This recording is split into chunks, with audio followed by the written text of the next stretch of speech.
I wanted this? If I could go back, I'd never have gone to your house in the first place. You were up in the booth. You didn't see. I was the only one who made it out of that theater. And for Maddie to come back and tell us there was a chance that Phil was still alive? What was I supposed to do? If you hadn't come to my house that day, they probably would still be alive. And the cops wouldn't be hunting my daddy like some kind of animal. All I wanted was to help you. A lot of good it did. I wish I never tried. Guys. And I wish I never met you, Lily Bainbridge. Can't you see? This is what it wants. To turn us against each other. I should have never let you out of Juniper Hill.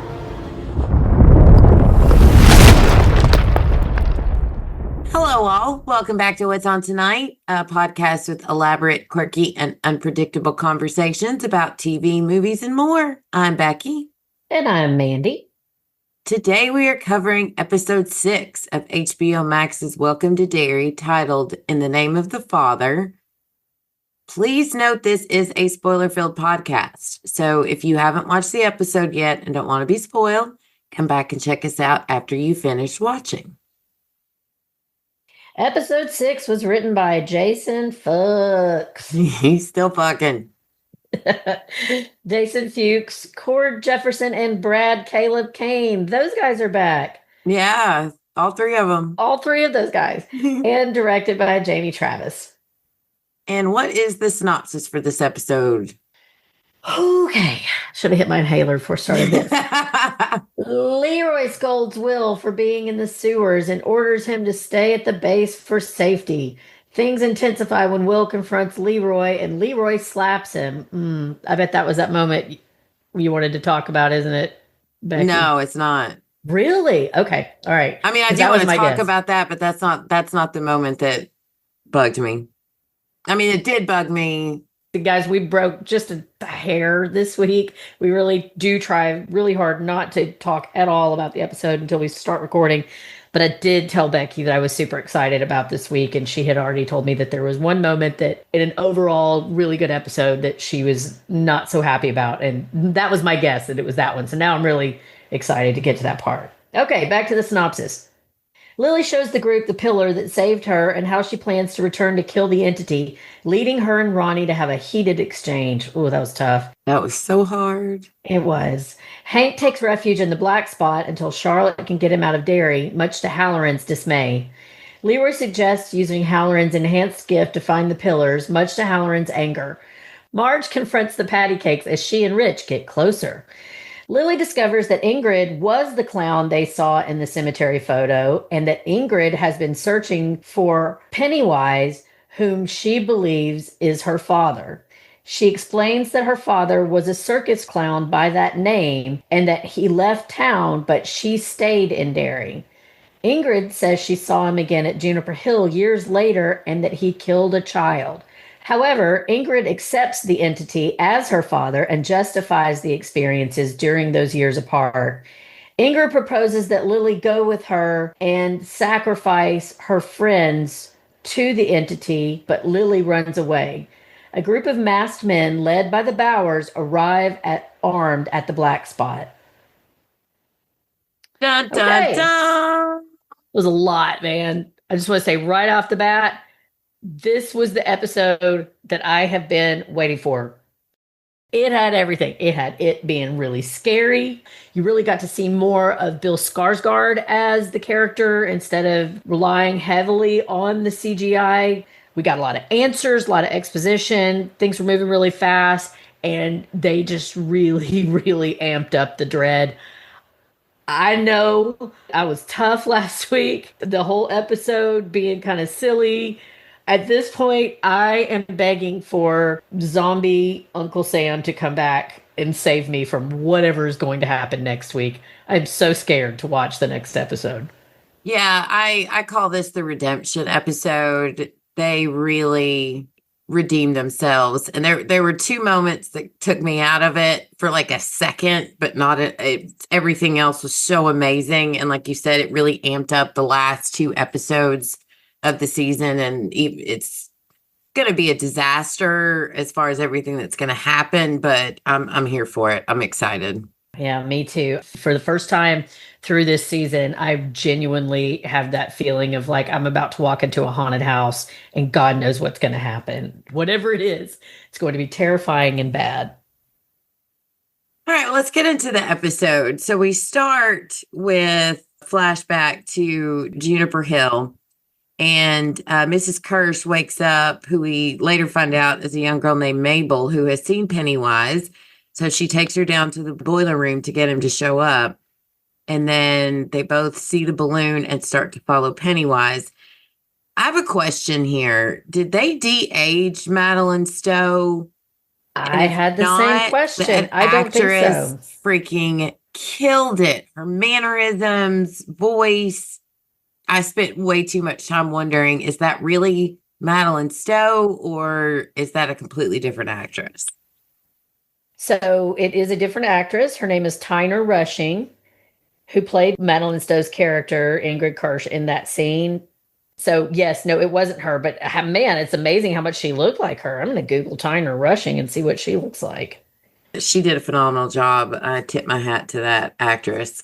She looks like a young Madeline Stowe. And not even just how much she resembles her facial features, but the way she nailed the way she speaks, that Her even the way she expressions. extended her hand, all of it was just like watching Madeline Stowe. I was like, that was really, really good. Well, I'll tell you what both of those actresses have that they've both nailed is that crazy loco white chick look on their face. Like they have both perfected that look of the woman that goes and marries a serial killer because she thinks she can change him. Like they both had that twinkle in their eye. Perfect performances for both of them. I loved it. All right, so then we head to the Hanlon family on base. I titled this section Father Knows Best. We see Will getting yelled at for being in the sewer, and Libra really pissed me off here. Yeah. Blaming Will first for being in the sewers, and then when Charlotte, being a good mom, tries to intervene and calm things down, he tells her to stay out of it. I loved the way Will, when Leroy's just letting him have it, and Will tells him, you taught me a man should never hide from trouble. That's what makes life count, are friends you make and the risks you take. Well, I've got friends now, Dad. I've got friends and they need me, and I'm going to be there for them just like you would. I was like, wow. I mean, Will has been a great character from the start, but watching him grow into this more confident, I wonder what his life was like in Louisiana, because it seems now that it doesn't seem like he had a lot of friends there, and it didn't, obviously he didn't have many when he moved to Derry, but now he's got this circle of friends that he loves and he trusts. And also goes to show that despite what happens in this episode, that his dad has taught him well about being a good man. Yeah, I think that we are seeing the tragedy that the Hanlon family finally becomes play out. This is the beginning of it. Because, first of all, my title for that section was Hanlon House Smackdown. That works too.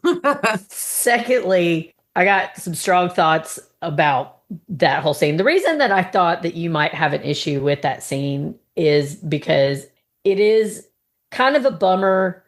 So one of the things that I've thought is really cool is, like, I know I keep bringing up TikTok. I'm just about the only social media I'm really on anymore. And occasionally TikTok, well, actually most of the time, TikTok thinks I'm a black lesbian. It's great. It's the funniest TikTok you can possibly be on. And so I get a lot of black TikToks comments and posts about it. So funny. But, and I know and it feels stupid telling you this, but I think it's genuinely very cool because it is so rare to see fully fleshed out black characters, particularly in the horror genre. And there are some spectacular black families and black characters in this series. So it's a bummer that you have this kind of trope of the angry black father coming into play at this point. It makes sense. Yeah. I mean, Will said it to his dad. He's like, it's got you. It has gotten to you. That's actually what happens. Yeah, it uses your own failings to make you the worst version of yourself, to get you in on its agenda and doing its work for it. And you could really see that. And also, just like I said, canonically, this is what happens. Like the Leroy Hanlon of the movies is not the stoic, kind of distant but fond dad that we saw at the beginning of this series. He is a broken, angry man. And we know that Mike's dad is dead in the series and that he died after having a pretty rough life. He had, I think that he was an alcoholic, if I believe, and they died in a fire at some point.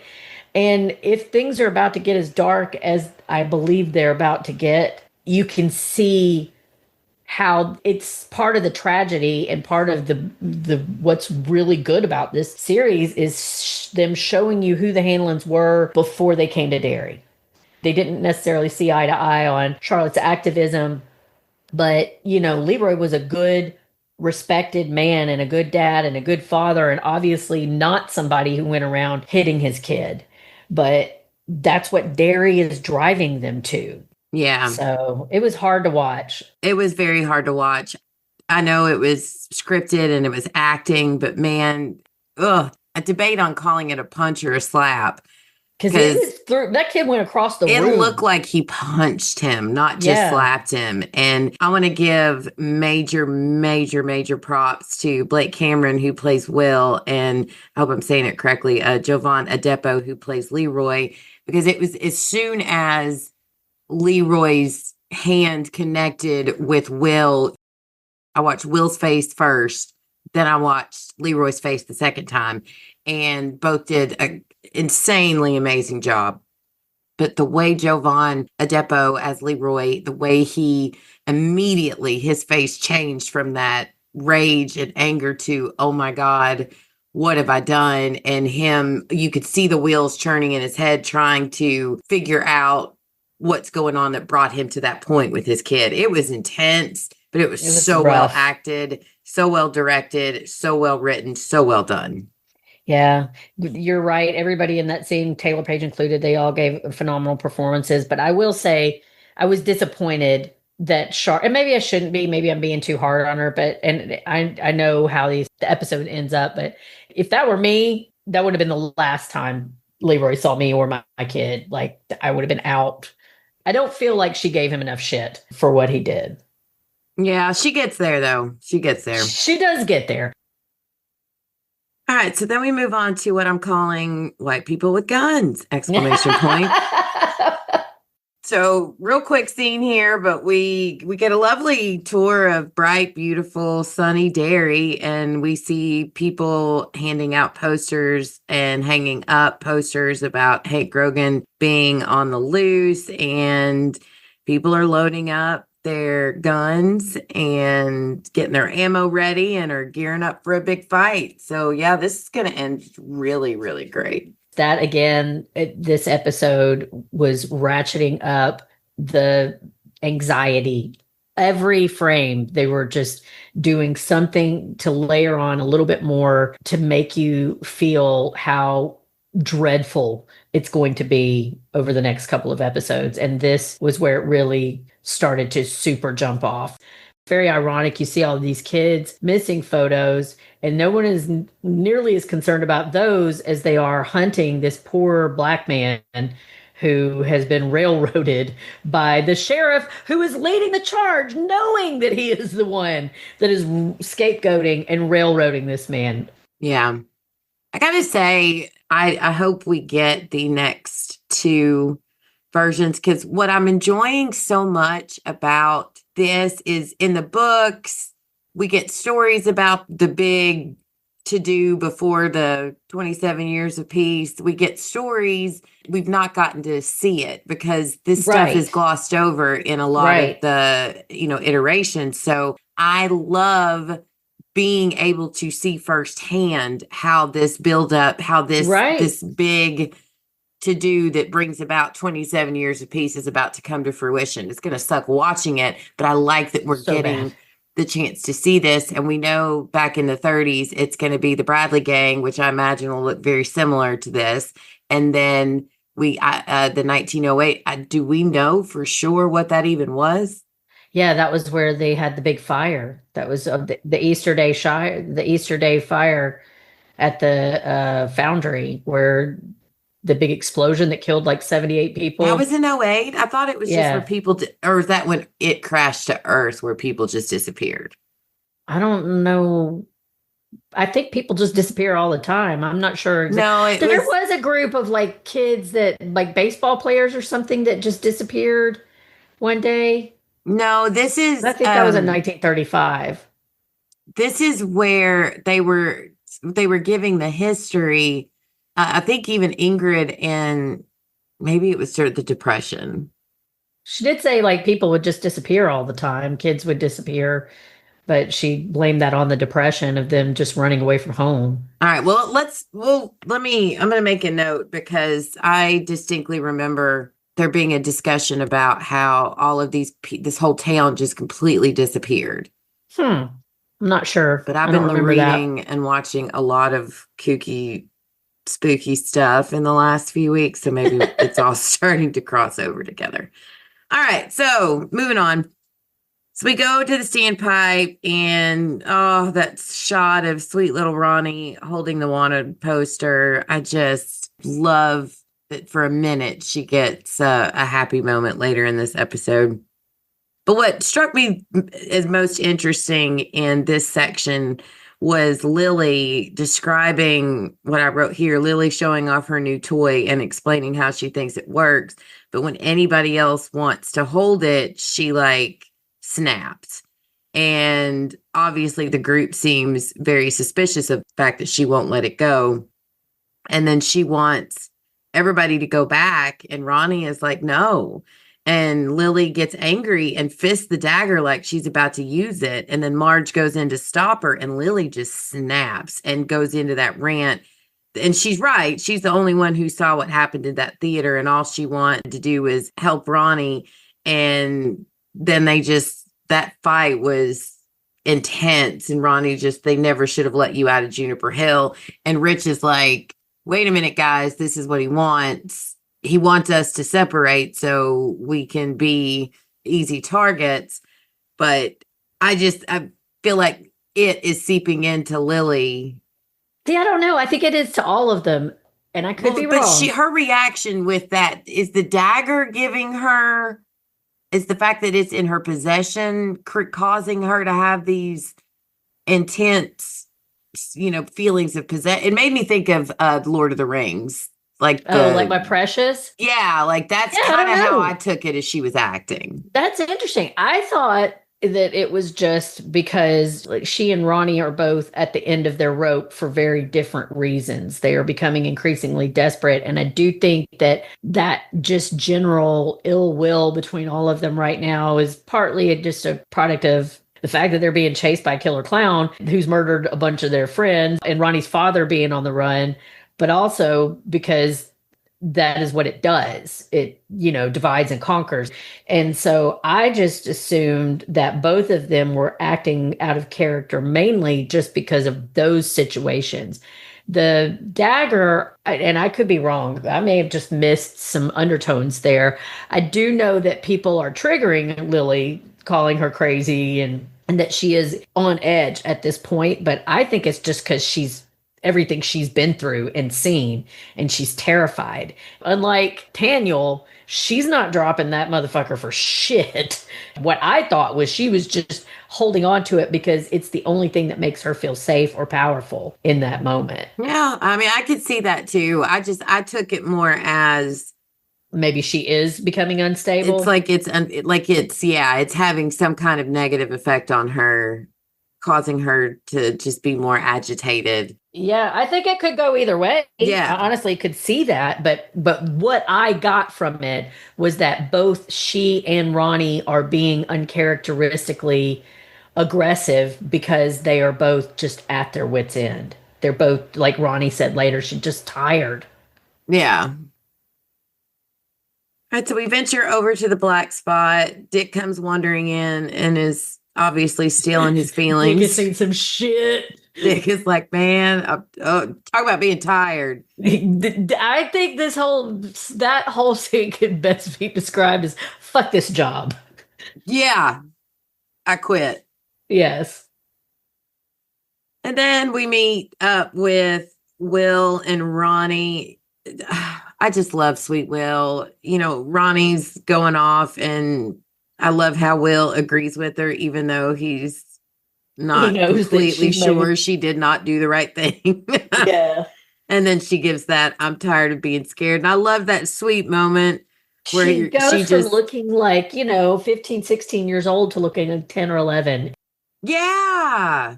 Yeah. Just little babies. And the scene of Charlotte showing up right in the moment of like, are they going to kiss? What's going to happen?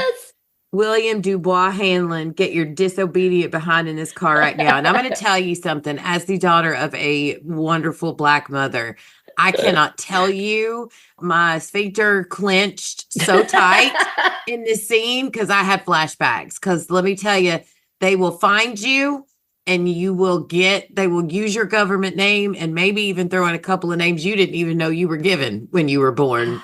And it was so fitting and exactly how it would have played out. I thought that was sweet. But what cracked me up the most is that Ronnie's takeaway from all of that is, your middle name is Dubois? Uh-huh. And then she mumbles, y'all think you're grown. Mm-hmm. When she told Ronnie, you get in here too, little miss. And she goes, me? Yeah. That was very funny. There was a lot of young romance in the air in this episode because we go from that almost immediately back to Marge and Rich. Well, before we do that, we go to the black spot again. And Dick is not happy to discover that Grogan is hiding in the back room. But I do love how they're showing the way a Black community will rally for one of its own. The airmen didn't even think twice about offering him a place to stay. It wasn't like, well, we need to check with Dick. It's like, you're one of us, you're in trouble. And they know how it is in the 60s where you're wrongly accused. We're going to protect you. I loved seeing that represented on TV. Yeah, well, historically, that would have been a generation or so right after the Great Migration. So if those people weren't from the South, most of them probably had family from the South. And I mean, I think that's fairly historically accurate. Just like the way the second episode when Charlotte showed up and she had to follow the Green Book. I love that they're building in addition to loving that they're back to filling in the gaps in the history of the lore of it. I love these moments of historical accuracy of what a certain person would have done in that time and place. And again, I think that's one of the reasons that the show is just so popular, especially with younger Black people, is that it's not a side of Black history that you see very much. You don't see it represented. Yeah. And then we get sweet Ronnie coming in and the look of relief and joy on her face. You could see. No. It just made it all suckier because you know what's coming, girl. I know. But even Dick was touched by that moment. But yeah, he was still pissed. And he basically just tells Charlotte to leave him out of it. I wonder when we're going to get, one of the notes that I wrote in somewhere in here is that it's like we're watching The Shining of Derry, because as the Halloran storyline gets fleshed out more, because, with his dead homies just popping up all over the place, it's taking me back to The Shining a lot, which that's a lot. They're juggling a lot of balls, and they did it great in this episode. Like, you can tell that they are gearing him towards becoming the Dick Halloran of The Shining. Mm-hmm. And I'm curious when the moment is going to come where, or if we're even going to see it on screen, where Dick goes from being an inherently kind of selfish young man. And I don't mean that even necessarily as a judgment on him. He's just young. Right. Most young people who haven't lived through the traumas that Dick has lived through because of his upbringing and because of his abilities are kind of self-centered. And I wonder if we're going to see the beginnings of him going to becoming the kind of person that he became when he was Danny Torrance's mentor years down the road. I think we will get a glimpse of it. I think it'll be used more kind of as a not cliffhanger because we know how The Shining ends, but a cliffhanger to maybe hook people to want to go read The Shining or watch the Yeah, movie I or hope something like so. that. I feel like they're going to reward us knowing we love Yeah, the Easter eggs and that we see what they're building. I feel like they're going to give us a little something, not the full story, but a little something. yeah, I hope so. So then we go back to the standpipe. I am hashtag team. I guess we could call him Mitch, Marge and Rich. Yeah, that's good. He was so this little boy, I don't know how tall he is, but he is such a smaller person than these other kids. But when he is in the scene, it's like he's 10 feet tall, the way he just He has like machismo. He's got yes, he's like, a little he's a tiny. little lover. He's a little, yeah. Oh, it's so cute. He's just a lot of personality in a small package.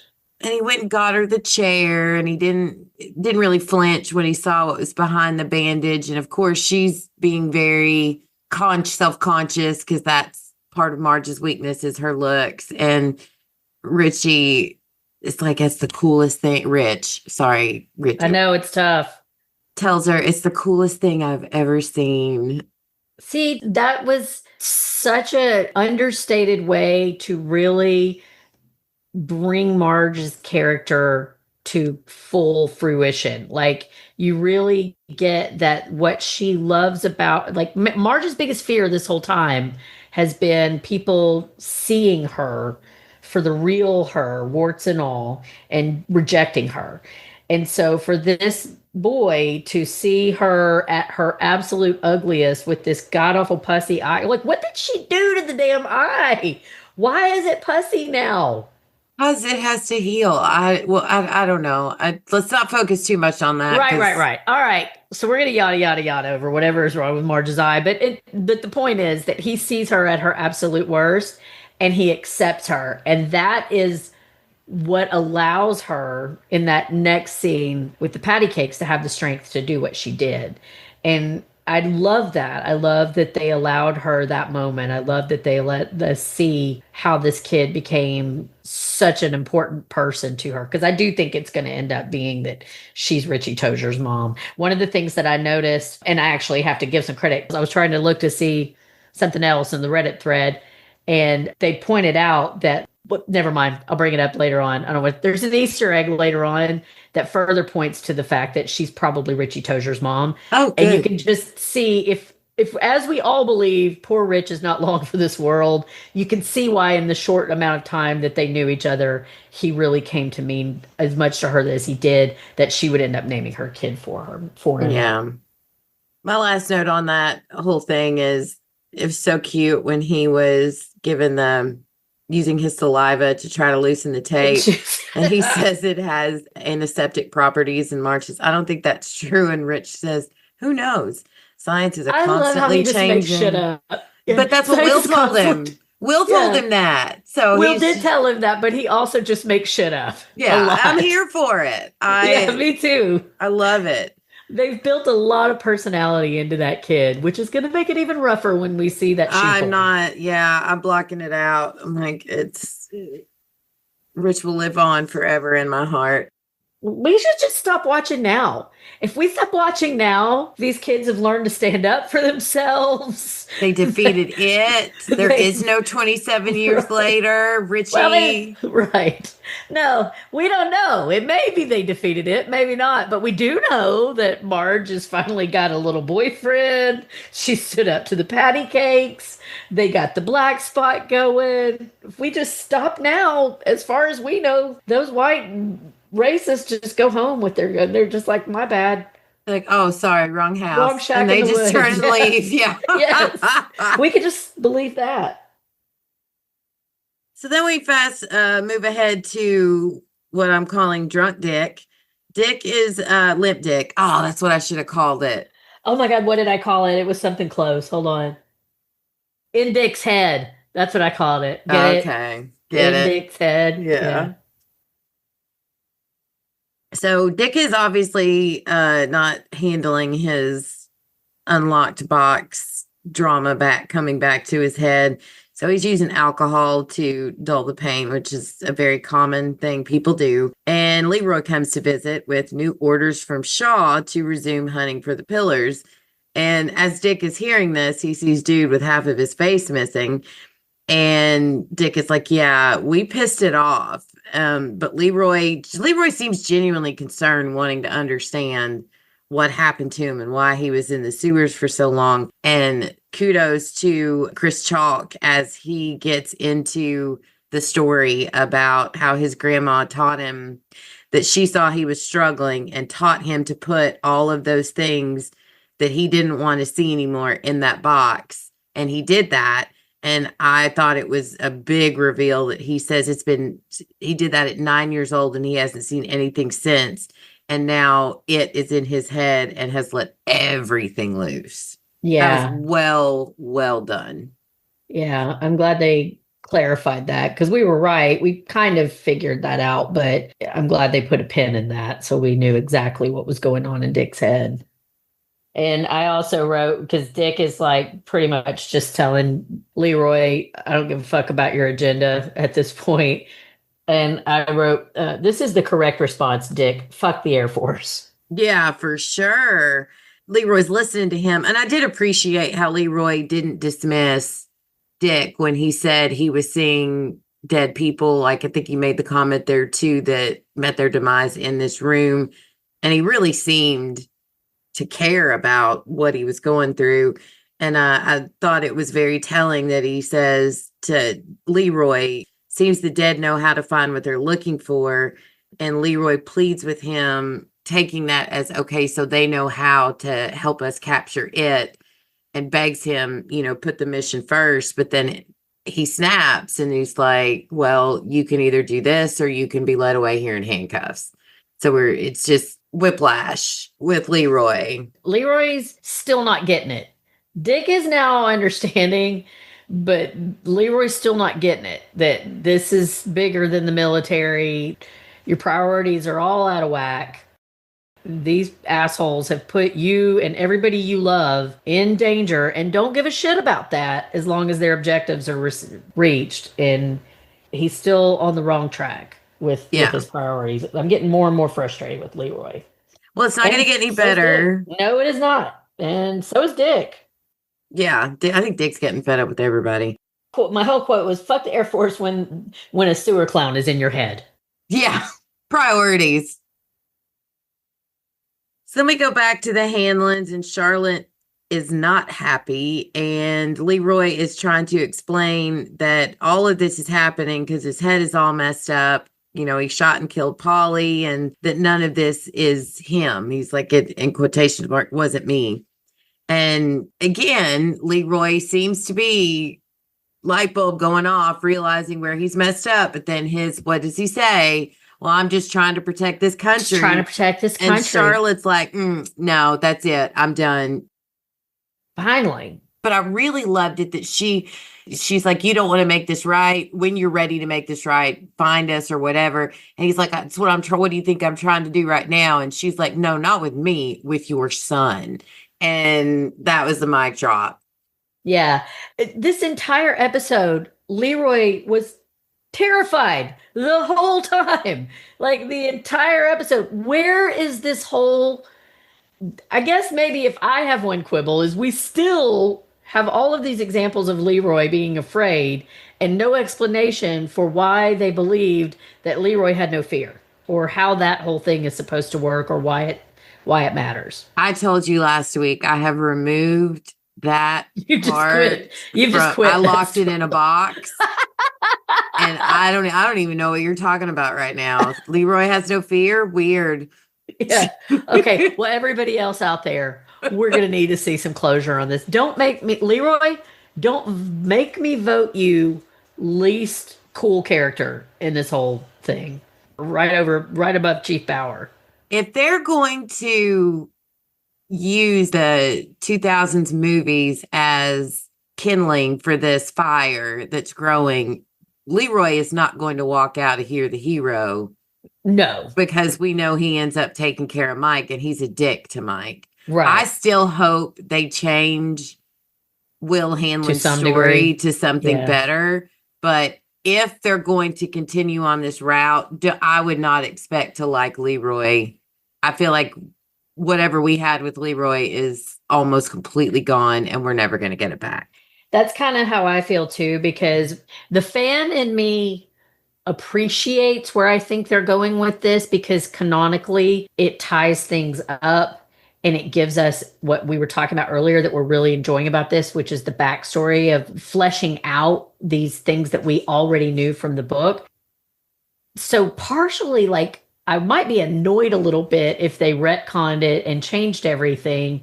But on the other hand, the person who really enjoyed seeing the Hanlon family and was hoping for the best is really dreading the next 2 episodes, because I think you're right. I think what we're seeing is the creation of the Leroy Hanlon that we get in the movie. Yep. And I don't think that they're going to change Mike's trajectory. I think Mike is going to become really messed up by watching the vast majority of his friends get killed in a sewer. You about Will? Yeah, Will, I'm sorry. Yeah. And my daughter Ava started watching this week, and I had to try to explain the whole storyline between the grandfather, the father, and the son. And I kept doing that, mixing Mike and Will up the entire time. And she's like, I kept throwing her completely off of like, you just said Will did that. And I was like, yeah, I meant Mike. Like, yeah, you should listen to our podcast. Right. Yeah, we do that constantly. It's fun. I think most everybody knows who we're talking about. So I think we're okay there. Yeah. With my menopause brain, I'm real good to just like think in one timeline. I'm happy to make it out of the door with pants and shoes on. Right.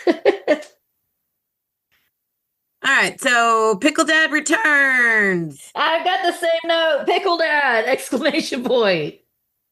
If we were to do awards for creepiest iteration, see what I did there? Iterations. I would give it to Pickle Dad for sure.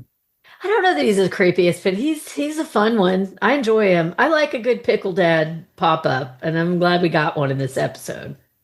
So Lily's in class, her dagger starts glowing. She opens her desk to see Pickle Dad basically giving her the same warning that he tries to give the Losers Club when they're all planning to attack him, that, you know, you can't kill me, blah, blah, blah. And for Hank to be a wanted fugitive, these kids sure are okay with talking about his whereabouts like it's not a big secret. I mean, Richie and Marge having that discussion at the lunch table, I was like, y'all might want to whisper or something. Yeah, they don't. Because I bet you it's the lunch lady who called in that anonymous tip because she overheard them in the line talking about where Hank Grogan was. And I mean, they weren't being shy about it. And Ronnie, she'd be pissed if she found out that they were. For sure. I thought it was cute where they're talking and they both talk about how they're hearing voices in the pipes, and Rich doesn't want to go to the bathroom, so he's peed in a bottle by the bed. Yeah. And Marge is just like, I forget what it was she said, but she like propped him up instead of making him feel silly, or obviously he was embarrassed. It was so sweet. Yeah, it's really been cool to see Marge's character become more fleshed out instead of just being Lily's bully. I like that they're giving her a redemption arc, because she had been so nasty to Lily and so willing to go along with everything. I wasn't certain when she came back after the injury that she wasn't still in some way being influenced by Pennywise, but I think now she's all the way back. Oh yeah, well, she sure showed them too. I love that. That was great. That was one of my favorite moments from this whole series. I am a freak. Oh, that was so good. And then that's all you have to do to bullies, man. Old girl choking on her gum. And then the Rich's face and her smile after the patty cakes disgustingly walk away. Yeah. So sweet. Well, this next segment, it was very brief, but I titled it, "You Have a Baby in a Bar." In a bar. I saw that. That's a good one. So all the kids, minus Lily, make it to the black spot to try to convince Ronnie that they all need to fight this thing together. And when we come back to this whole thing, I'm going to explain where they lost me for just a few minutes, but not enough to ruin the episode. So we go from there to the big reveal. Yep, I was right. You were right. I still don't think I think she's messed up in the head and wants so badly that this is her dad, once everything's explained what happens back in 1908. I don't think she's an it puppet. I think she knows the only way to get him to show up is to have these kids around. Because I don't think she wanted Mabel to die when Mabel died. I disagree. I thought the same thing. I wasn't sure the first time I watched it, so I watched it really carefully this last time. And that is why I chose the analogy I did, that she is like those crazy chicks that go and marry serial killers. Because I got a real point I want to make, and I don't know how articulate I'm going to be getting it out, but what is new? So I'm just going to give it a whirl. When she is walking with that little girl, when she first hears, the whole story about I've been seeing Pennywise, she takes him down there. Do I think that she sat and in her mind, did she allow herself to know I'm taking this child down there to sacrifice her because for a minute I might see my daddy in that clown? No, I don't think she allowed herself to know that. But I think inside her, she knew that was exactly what was going to happen. And when she took her down there and we see Pennywise come, she's got that same like terrified but excited look that those wackadoodles have that go marry Jeffrey Dahmer and shit, that she's intoxicated by the idea that this awesome being is here and it might pay attention to her, and potentially that her daddy is in there somewhere. Well, she 100% believes her dad is in there somewhere. That's not a question. I do. Well, see, but that's the thing. It is a question because, yes, I do think that she knows that. I think this character is very good at not allowing herself to know things that she doesn't really want to know. Deep down, I think she knows her father is really dead and that thing is not her father. But I think she is craven enough and broken enough and just fucking crazy enough that she's willing to sacrifice some children now and then to pretend for a moment that her father is back. So, first of all, I don't think she wants the kids. I don't think she can live with herself if the kids know that she is part of the whole thing. So she kept up the pretense of I'm this sweet, angelic nurse who just wants to care for you. But if you watch it, when she's running away and Mabel falls, there's no reason she should have let go of Mabel like that. And there's no reason she should have immediately got that door shut in Mabel's face like she did. And then when Mabel's got her arms coming underneath, she's holding that child's arms so that he could, not trying to pull her through, not like in a sweet way. She is holding that child's arms so that it can get that little girl.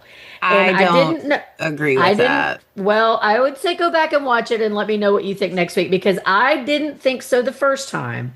But when I watched it the second time, I was looking at her hands to see if it was like a desperate scramble.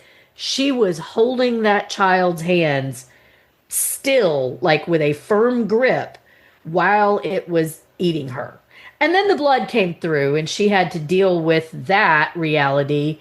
And she is not capable of dealing with that fully and taking complete responsibility for her part in that. So she danced away from the blood. But no, I believe there is a large part of her that is aware that her father is not really in there and that she is totally okay with sacrificing these children. Yeah, I think I don't disagree with everything that you're saying. I more just kind of have a counterpoint that I don't think she's pretending. I think she genuinely, like when she first starts she hears the word Pennywise, she's going to think about her dad. It is evident that we have, and I hope if we get 2 more seasons, we get young Ingrid. We get Bob Gray. We get their relationship. We get why because she says he was taken from her. Did Pennywise kill him? Did something else happen to him? And Pennywise just decided that was the form he wanted to take to attract and eat kids. Something very traumatic has happened throughout her life. Well, in the books, Bob Gray was a child killer. Somehow, and that's part of what we don't know, was it fully him, or was it like, because, one of the things I've noticed about Bob Gray, especially in this iteration when they show the flashbacks, is how much he looks like Jack Torrance, Danny Torrance's father in The Shining. Mm-hmm. And one of the through lines of The Shining is that Jack Torrance does all of the terrible things to his family that he does. Some part of Jack Torrance has to actively accept the whatever it is that's in the Overlook inside of himself to allow it to help him to make him into a murderer and a killer. And I feel like that, and this is, we really don't know, we won't know unless they do get that 1908 season, but that's kind of what was happening. I think that's why he looks so much like Jack Torrance. I think they're deliberately kind of leaning into that. And I think that's what happens with her father. He was a clown and he was a performer and he was raising her, and maybe he was, the only parent she had. I think he was probably abusive and she was a broken kid with a codependent relationship with this abusive father. And Pennywise got inside of him and he started doing Pennywise's bidding. And then they got a hold, at least according to the books, he just disappeared one day, but it was implied that like the townsfolk killed him. Something happened. And then she goes on to, when she's telling Lily the story, which was another great reveal, the way they chose to do that. I loved the shot of Ingrid's head pop up on the stairs. Yeah. And then I was like, Lily, don't go up there. What are you doing? You hear crazy Victrola music. Lily goes to the Kirsch house and no one's home. So what's the sensible thing to do? Go on in and wander around. Yeah. I put Lily, you in danger, girl. Yeah, run, girl. But anyway, so as she's telling Lily the story, she tells him that he was taken from her. And she says one day she saw him. He was changed, but it was him. And every time he returned, a shadow would steal him away. So she did what she had to do to see him again. And she feels like if he could see her one more time as his periwinkle, then he'll be able to break free. So I believe Ingrid truly believes that that's her dad, that maybe, something has got a hold of her dad. But when she looks at Pennywise, she sees her dad. Like after he just killed that kid, and she's like, Papa? I loved how Pennywise was like, who? Papa? Like, yeah, girl, I'm your daddy. Come here. I sent you hungry. That, yeah, come bring me a plate. Uh-huh. But anyway, no, she absolutely, like when Lily says that she's scared and Ingram promises nothing will hurt her, but basically she does tell her that her friends are fair game. She'll do what she needs to do to get her dad back. But what really caught me off guard is how she thought Lily was going to be like, okay, cool. Yeah, you go ahead, which might be me. And honestly be like, yeah, you go ahead. Mandy's free. She'll run downtown with you. I'm going to stay right here. I think we're almost saying the same thing. I with think just we one are. One little difference. I do believe that part of her thinks that's her father, but I think the deeper, truer part of her, the one that is okay with sacrificing children, knows that's not really her father. She just she broken. Wants it so bad. She's willing to turn a blind eye. Right. That I think that, whatever the relationship was between her and her father, he had already broken her so much by the time that whatever happens, that she was willing to do anything to see her father again. Because that's what she knows. That's and it's like, you look at relationships. I didn't have didn't have the best relationship with my dad growing up. So when I started dating age, I was looking for men who treated me like he did. Right. And made some unfortunate choices. And so she marries the abusive asshole. Yeah. Which is another clue that her father was not a great guy. Yeah. Right. And I did love her delivery of the part 2, Mrs. Kirsch, where she says, "No one who dies here ever really dies." Thank you for that, writers. Yeah, I think that Mrs. Kirsch is what Ingrid Kirsch is what happens when you look in the deadlights and it lets you go Wander out, around for a wandering while. in the world. Yeah. Yeah, I did. I don't know if you noticed this, but when she was flipping through the photo album, there was one photo. I didn't get a real good look at the photo, but the note next to it was Ranch Visit 1908. So I wonder if that's going to come back. Happened to pick up on that, so that's just something to keep in mind for later. Sure. The ending of that particular scene was so heartbreaking when Lily, gets her with the dagger and flees, and the scream that she lets out as she's flying away on her bike. I wrote here, I felt that in my soul. She feels like she has got no one now. Yeah. All her friends are mad at her. She's mad at them. And Ingrid was the one person she thought she could trust and rely on. And now she's gone. And kudos to the young lady who's playing Lily. That was definitely her shining moment as far as acting goes. That hurt me so much. It did. I mean, I feel so bad for Lily. Everybody keeps calling her crazy. Quite honestly, she's a lot more sane than I would be if I had seen the things that she has seen. Because, like, Ronnie's not wrong. Lily showing up at her house brought a lot of this on them. But that's one of the things I really enjoyed about this episode is having to make my brain go back and remember, how did this all start?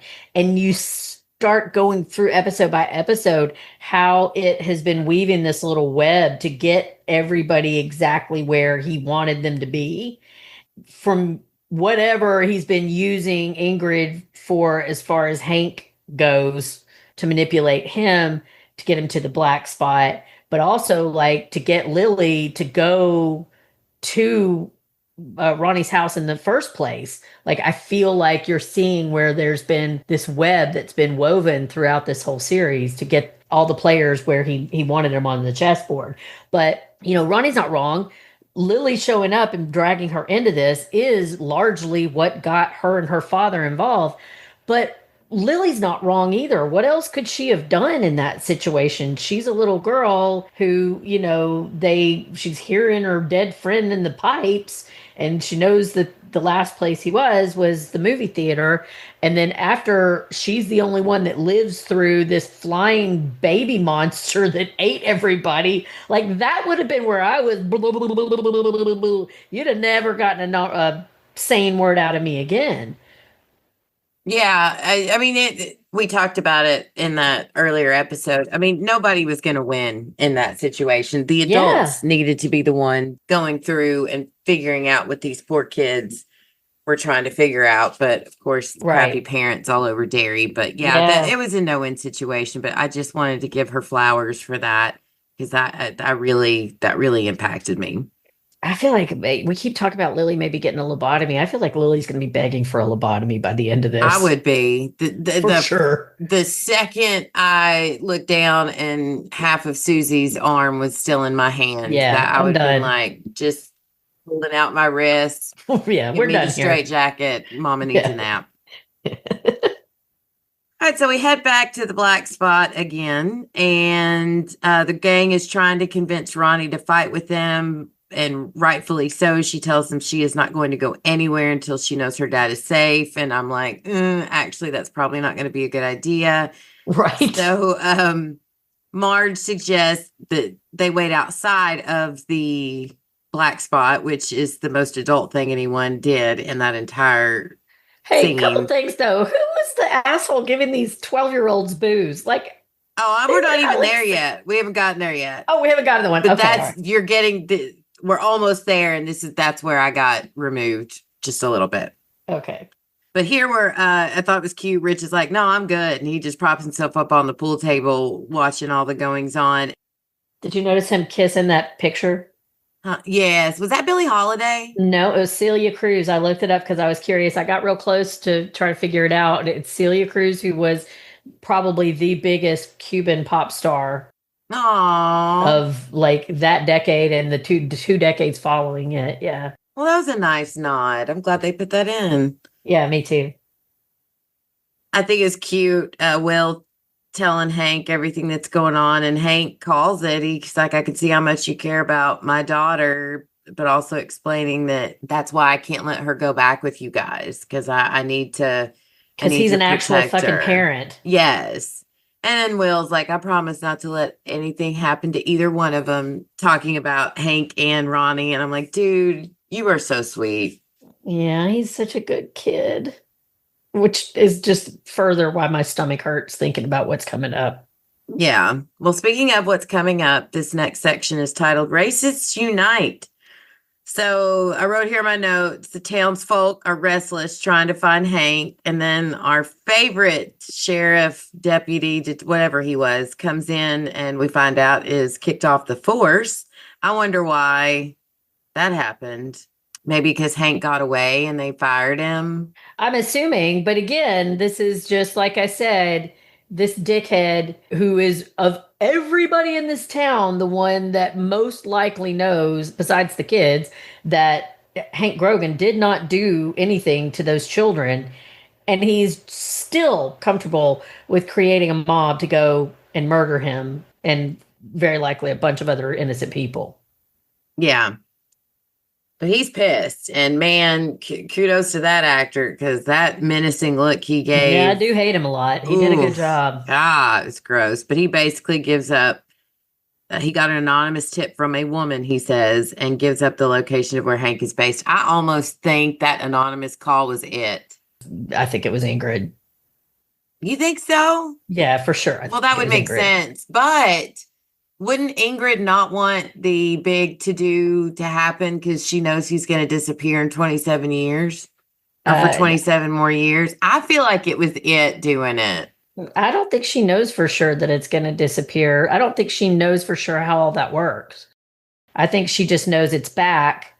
And for whatever reason, now she can hopefully give it enough victims that her dad will come back. Yeah, that's true. I'm curious. Or it will at least pretend to be her dad or whatever. So before we get back to the final moments of the episode, I want to give a nod. We see Periwinkle is getting back into her costume.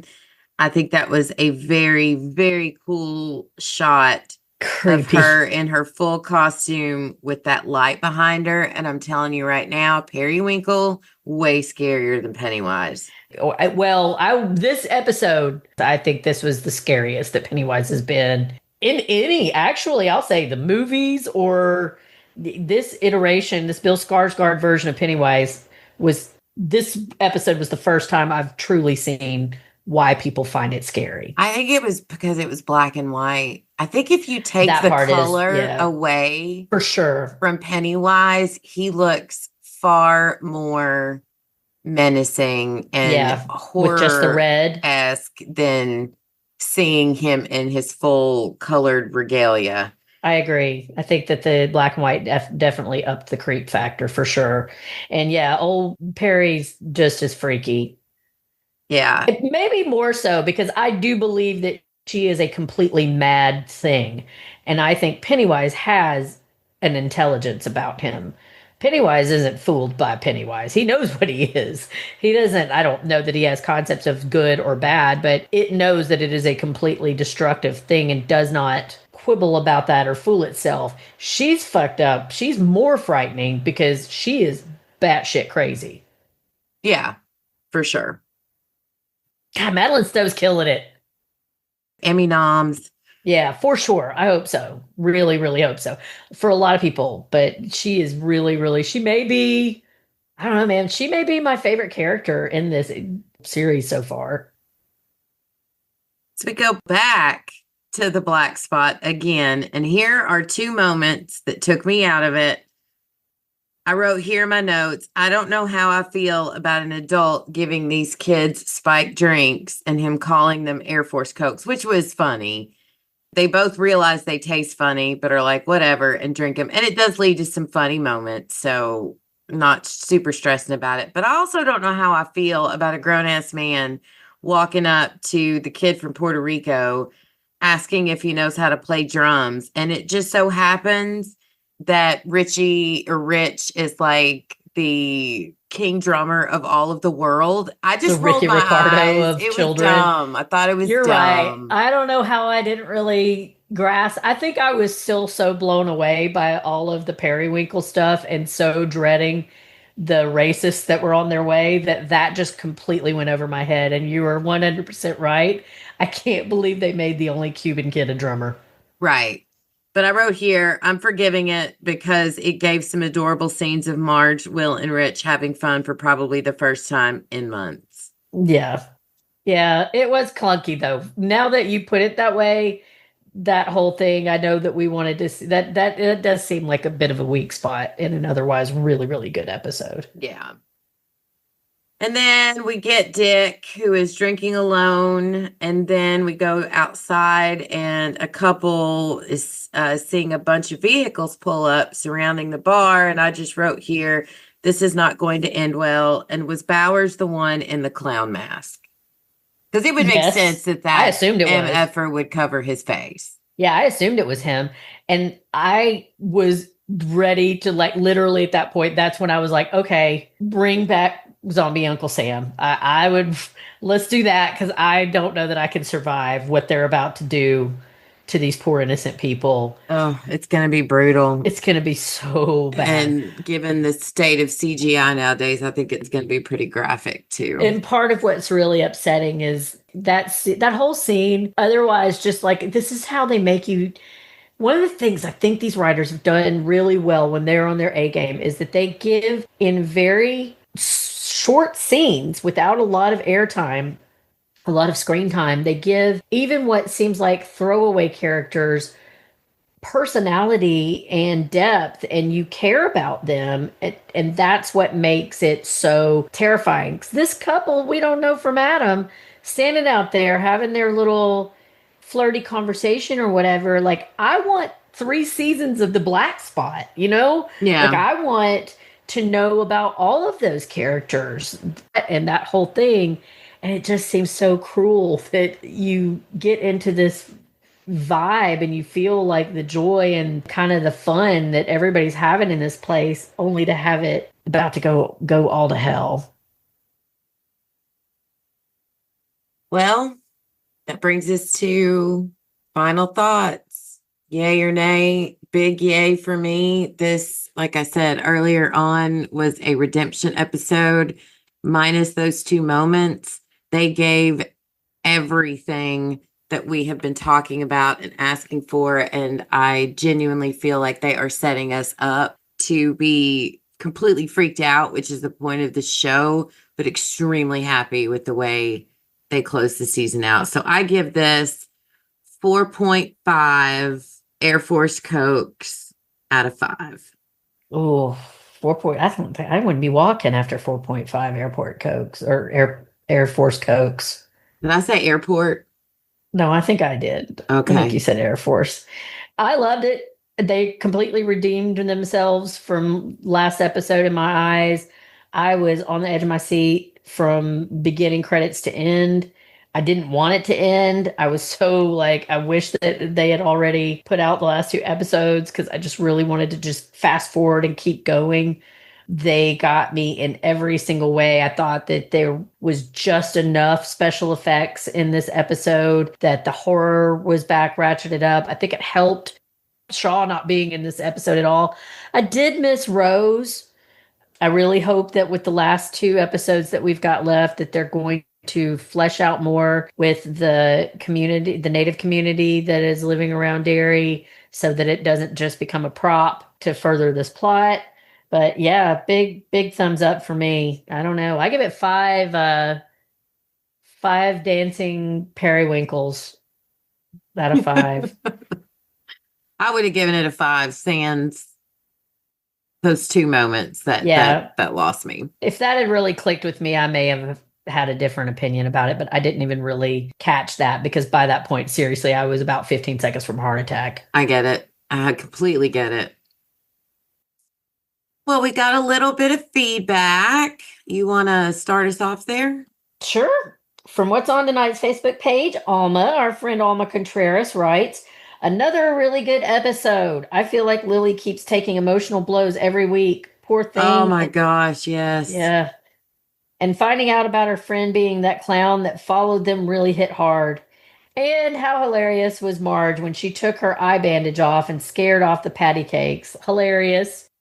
That was so great. I was hella weak. I'm so glad she stood up to those girls. Me too. So do y'all think that the burning down of the hangout will happen next week? Yeah, I mean, I think the episode's name is The Black Spot. Yeah, I think we're going to see it go down, and then the final episode is going to be somehow set up to set us up for what's coming next. Yeah. That asylum flashback had me a little scared. Do you think Miss Kirsch is baiting kids over to Pennywise because of it taking on her father's image and she feels some kind of loyalty to it? Capitalized it. Well, yeah, we covered that. We definitely do feel like that she is at least in some way doing that. Oh my God, so much happened this episode. I can't wait to listen to the cast and hear y'all's thoughts. Thank you, Alma. Thank you, Alma. We adore you and hearing from you every week. And I'm curious to hear what you think about next week's episode. I'm curious for all of us for next week's episode. Because you know the penultimate episode's always the best one, I think. Yeah. All right. Well, we got a voicemail from our friend Sam. Let's hear what she thinks about this episode. Hi, ladies.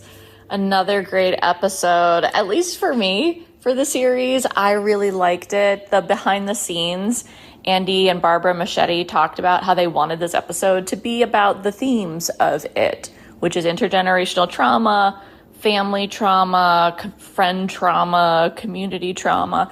And I thought they knocked it out of the park. I thought they did a really great job. One of the things that really stood out to me this episode was just comparing the Black Spot to that dingy bar in town. And the two couldn't be more different. And we know that, right? The Black Spot in the book is this fun, warm, welcoming place. It's inclusive. It's safe. You just go to have fun. It's joyful. And then we compare that to the dingy bar in town where all the greasy, gnarly, rotting white men, because I didn't see any women there, are just drinking in silence and plotting violence.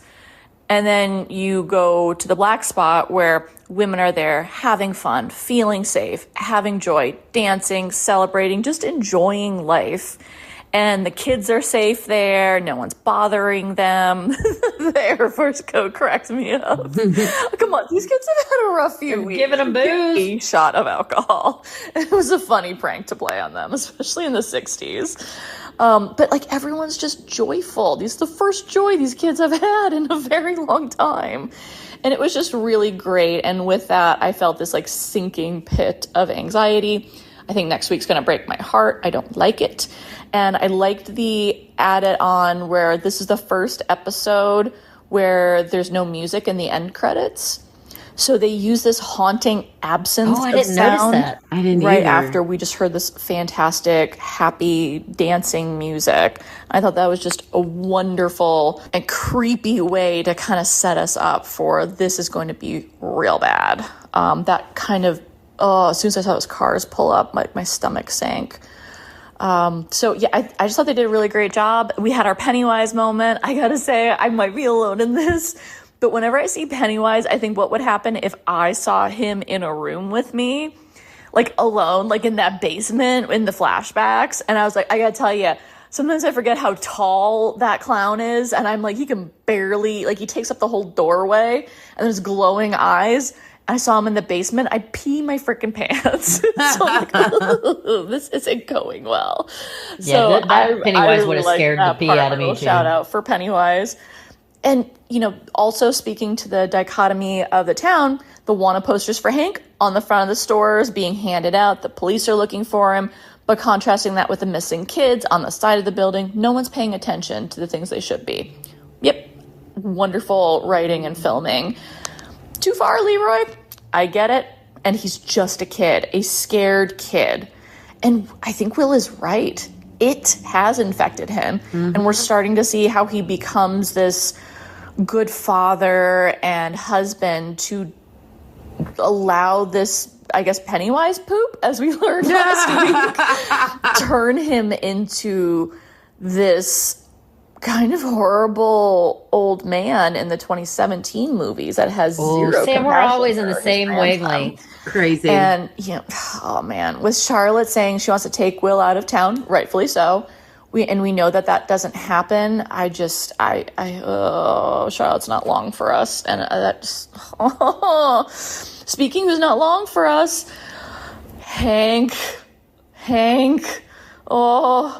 when him and Ronnie reunited, I mean, it was so wonderful. I teared up, and then I also started laughing because Halloran has these sassy looks where he's just so over it. I'm like, fuck off, Halloran. This is beautiful. And some other things that really stood out to me. I actually like Marge now. I think she's great. When she went off on the shitty cakes, I just thought that was wonderfully done. And also, I want the shitty cakes to die horribly already. Ugh, I cannot stand those girls. And Ingrid, thank you for the name supply I forgot last week. Mandy, you were right. And Becky, I think you were saying it too. That she she's the original Pennywise's daughter. And she said the line from the movie, "No one who dies here ever really dies."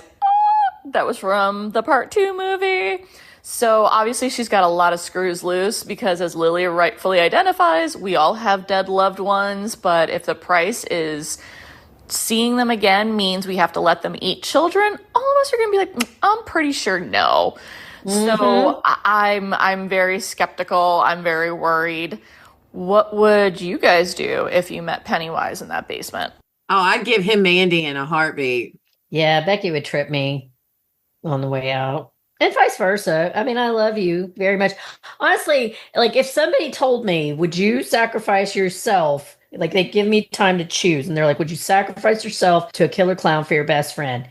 I'm going to say yes. But here's what I know about myself. In the moment, I'm a coward. And I know this because when Ava, my daughter, was like 3 years old, we were going to a gym that had an outdoor pool, and that pool had a bathroom that was also outside. So it was like, one of those weird outdoor bathrooms like you have at ballparks or at pools that are kind of concrete floors and they kind of smell weird. Anyway, we're going to that bathroom and I open it up and something darts out at us. It ended up being just like a little lizard, which I'm not even afraid of lizards. But in the panic of the moment, I threw my 3-year-old child in front of me to protect me from whatever it was that was coming out of that bathroom. So yeah, I gotta say that I feel pretty certain if I was stuck in the moment, Becky, I'd be trying to trip you too. So no hard feelings. Here's where you would probably be better off with me than without me in the event of a horrifying clown sneaking up on us in a basement. Is I would most likely guarantee you stroke out right then and there. So while I'm being fed on, right, I can would give you time to and run. I will remember you forever. I just want you to know that your memory will live on. I'm not going to go like feed children to the clown. I don't know. It depends on how you're irritated. If you don't sacrifice someone for me, and maybe June, maybe my dog June, if she gets on my nerves bad enough. But June has Mrs. Kirsch eyes. I feel like I might be the one that gets sacrificed. Yeah, that's if you knew June, you would agree.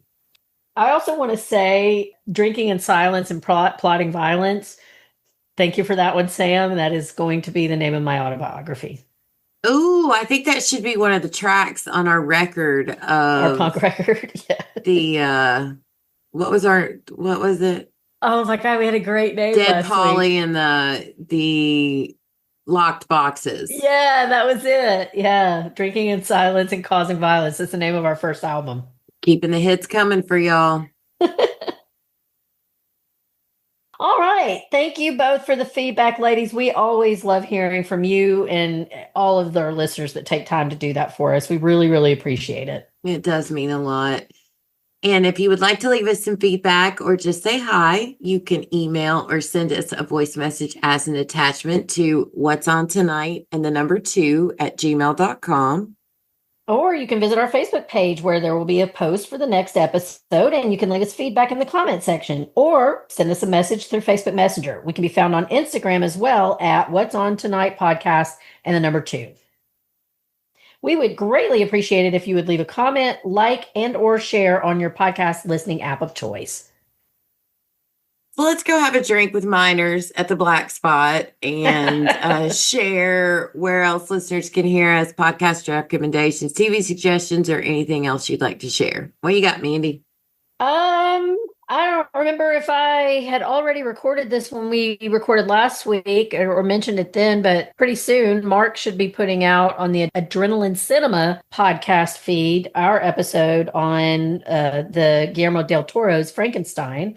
That was a lot of fun. That was different. I've never guested on that show before, so I enjoyed podcasting with Mark, and I appreciate him asking me to be on.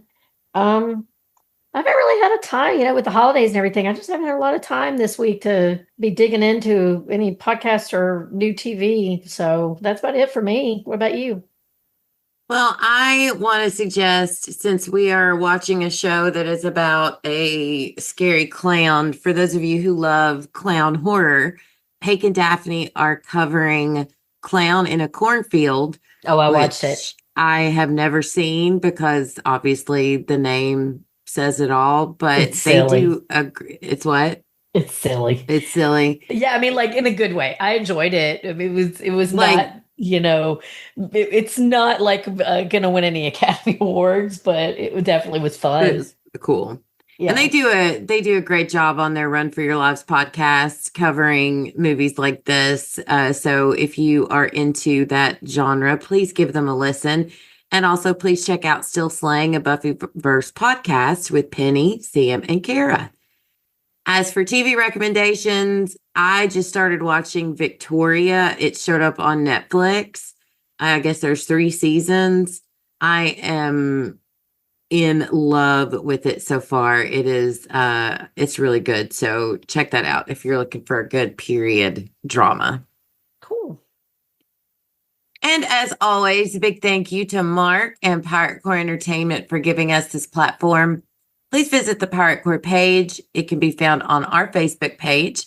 And there you can find our podcasts as well as other podcasts like Dinner for Her with our very own Mandy, Adrenaline Cinema podcast, and Panels to Pixels podcast, as well as other projects that Mark is working on. Well, that wraps up our coverage of episode 6. We will be back next week to discuss episode 7, titled ominously The Black Spot. Only 2 episodes left. Oh, it's going to get wild. It is. How are we going to go? Like, how many weeks do we have between this and The Pit? The Pit, I think, is January 8th? Yeah, I think we only have like 2 weeks. I'm going to miss podcasting with you for those weeks, but I think I'm going to need the palate cleansing break. I agree. I completely agree. I think a little break before we dive into the lighthearted dealings of a Pittsburgh Trauma Center should be really important. Man, it all kind of at our age, you start forgetting things pretty quickly, but as we're getting closer to time to start going back to the pit again, I feel like there's going to come a moment pretty quickly in the season 2 where you and I are going to be like, can we go back to the Killer Clowns? Yeah.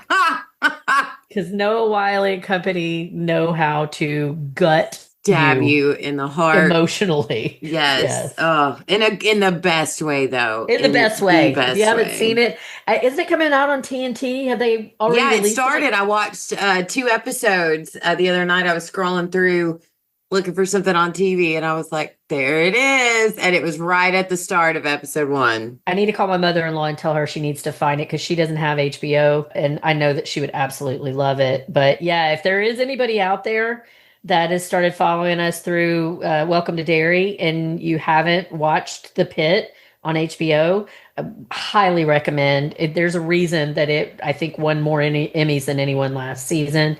And you really want to get in on it before season 2 starts in January. Yeah, so good. So very, very good. Thank you, everyone, for listening. Some people never go crazy. What truly horrible lives they must lead. Y'all don't be afraid to get a little crazy sometimes and let We're your not. freak flag fly. I'm Becky. And I am Mandy, holding it down for crazy all day, every day. Ooh, ooh. We'll catch you next week when we grab the remote and see what's on tonight. Bye.